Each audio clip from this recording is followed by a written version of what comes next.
Today I want to talk to you about God's will. I hear that all the time, that God's will knows what's right for you, what's the plan for you. And we've talked about God's plan. I'm not going to go into that. I want to talk about God's will. So I want to go and talk about that the nature of God, the nature of the infinite, is not one of limitation and bondage. It's not one of destiny or kismet. It's one of freedom. Really, really get that anchored in your mind, that if there is this infinite nature, there is no boundaries within it. There's no lack. It's infinite. So its nature then must be one of freedom, because it cannot know limitation, because to know limitation would actually mean it is not infinite.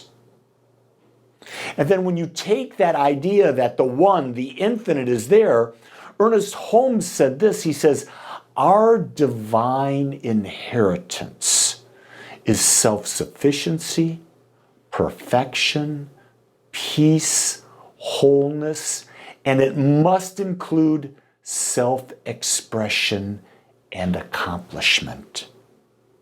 Think about that. We are a microcosm of the macrocosm. As a microcosm of the macrocosm, it is our inheritance, it is our nature, that everything we need is within us. And that because we're created out of the infinite, we're already perfect. And when we see that perfection, we have peace, wholeness. And because we are the infinite, we're also creators. And as creators, there's self-expression. And in self-expression comes accomplishment. So it's our natural birthright. He goes on and he says, the nature of God is wholeness. It is infinite. It's all there is. Therefore, the will of God, which can never, ever be divorced from God's nature, is wholeness. Think about that. The nature of God is wholeness. You and I are microcosms of it. God can never be separated from itself. Therefore, because God's nature is wholeness, our nature is wholeness. But we forget. Our ego and our bodies and our attachment and our identification with our egos and our bodies takes us out of the realization of our own truth. You see, if God is freedom, which it must be because there's nothing other than God, then all bondage that a person might experience in our human form is simply the result of a faulty and limited point of view. It doesn't get any easier to understand than that. If God is freedom, and that's what it is, then the bondage you and I are experiencing is our ego. We've created false beliefs that we've been domesticated into by our parents, by the churches, by society, by advertising. We have the ability to be anything we choose, to create whatever we choose in our human form and have an unlimited experience. Whatever a person believes about God influences the experience of their entire life. If you believe that God is a judging God, that'll have a dramatic impact on your life experience. You will always subordinate yourself to God. You'll always subordinate yourself to others. But if you have a belief that God is whole, and because God is whole, and you're an expression of God that you're whole, you will not subordinate yourself. I know that the power to create is responding to me. I don't ask and beseech something outside of me to create. I use the power as the microcosm of the macrocosm. And when you understand the infinite nature, you understand that you being a microcosm of the macrocosm, that the will of God its will for you, which is its will for itself, is always for more life. It is never about limitation. It's impossible for God to even know what limitation is. So God's will, which is your actual inherent nature, is always for a more expansive, unlimited life. And you've been given the power to use to create that. You've been given the mind. You've been given an imagination. But how many times have we forgotten that we can imagine? I'll give you a simple example. The other day, I was having a conversation with my one aunt that's still alive. And the doctor gave her medication for something she was dealing with. And she was saying to me, she says, I was having this negative effect, but without the medication, I had this other effect. And I said to her, I said, Auntie, why not just take half the medication and see what it does? And she goes, whoa, I hadn't thought about that. We've been domesticated to not imagine something different.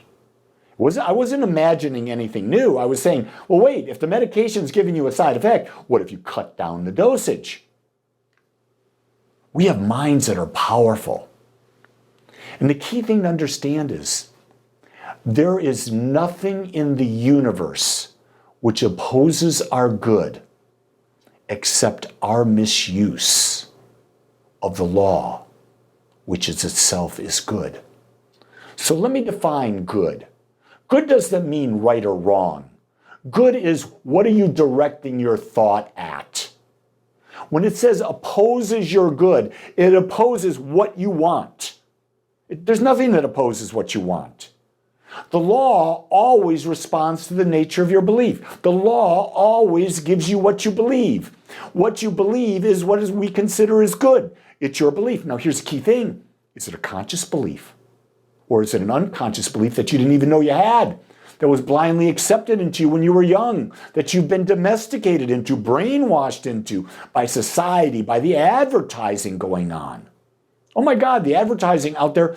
75% of all advertising dollars in the United States are spent by drug companies. Do you think maybe you're being influenced by that? Not unless you live in a cave. It goes on when Ernest says the law, by its very nature, must present itself to each individual according to their belief. This creative power, the God creative power, simply responds to our belief. That's its nature, to respond to our belief. It doesn't judge us. It doesn't think what's better for us, what's worse for us, any of that. It simply gives you and I what we believe. Want to know what you believe? Look at your life. Your life reflects your beliefs. There is no sin. It's just a mistake. There is no punishment. There's just a consequence. So you can have a faulty belief. It's just a mistake. It's not a belief that you've chosen. But that belief will get you a consequence. Change your belief, and you'll have a different consequence. But there is no power that's going to punish you for doing anything. You're not being punished. You have a belief. There's a natural outpicturing, a natural consequence to that belief. It's pretty simple. But we've been taught to fear. God's will and God's nature are one and the same thing. God's nature is wholeness, therefore its will is wholeness. We, you and I, have been given the freedom to discover this for ourselves. And this is our life quest. You see, we are microcosms of the macrocosms, and we're on an eternal journey to unfold, discover, reveal, and experience the infinite nature that we are always connected with. Isn't that just a marvelous thing? So today, realize you are already whole. You just have to open yourself to the possibility. And test the law. Build a new belief. See how it demonstrates for yourself. Don't ever believe a word I say. See how it demonstrates for you. You are a perfect expression of the infinite. You're unique, whole, worthy, and powerful. Go ahead, prove it to be true. I want to ask you today to do me a favor. In the comments section, whenever you're watching this, tell me what you got out of this. Tell me one single point that you got out of this that startled you, that you disagreed with, that gave you clarity, or maybe there's something that came out of this that you're grateful for. I would love for you to write that comment because that helps me as I bring my next message to you. With that, have a blessed and a joyfully created day.